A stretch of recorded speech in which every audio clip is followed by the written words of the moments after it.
Les responsables de la régulation des médicaments et des équipements sanitaires sur le continent africain soulignent que la contrefaçon et la prolifération des médicaments falsifiés restent un défi de taille pour la santé des populations africaines. Et réunis à Kigali, ces derniers ont montré qu'il est urgent d'agir pour changer la situation.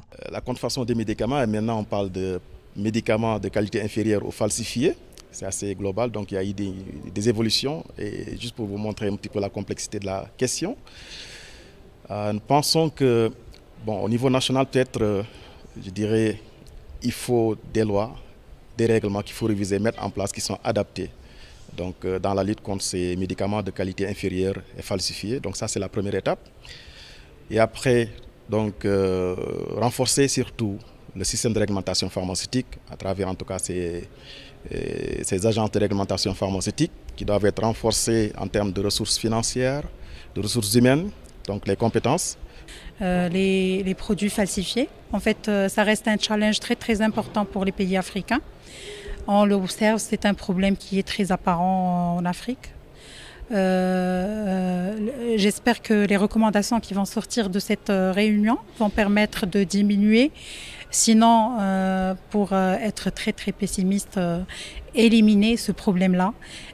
Nous avons besoin d'avoir un produit de qualité et de sécurité maximale et d'efficacité maximale qui soit présenté à tout être humain et surtout au continent africain. L'Union africaine déplore par ailleurs la réticence de certains pays à se joindre aux efforts déjà mis en place par l'organisation afin de promouvoir la santé sur le continent.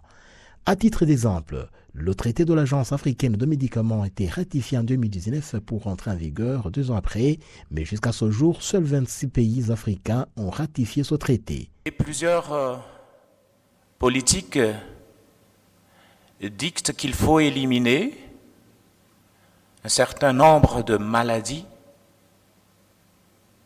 qui affectent la population africaine.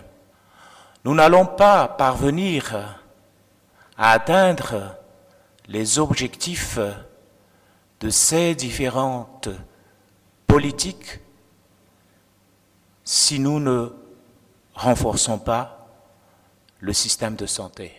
Si l'Afrique peine encore aujourd'hui à rendre opérationnelle la zone de libre-échange continentale, les observateurs estiment qu'une telle situation retardera aussi le fait de voir l'Afrique libérée des maladies qui compromettent encore le bien-être de sa population.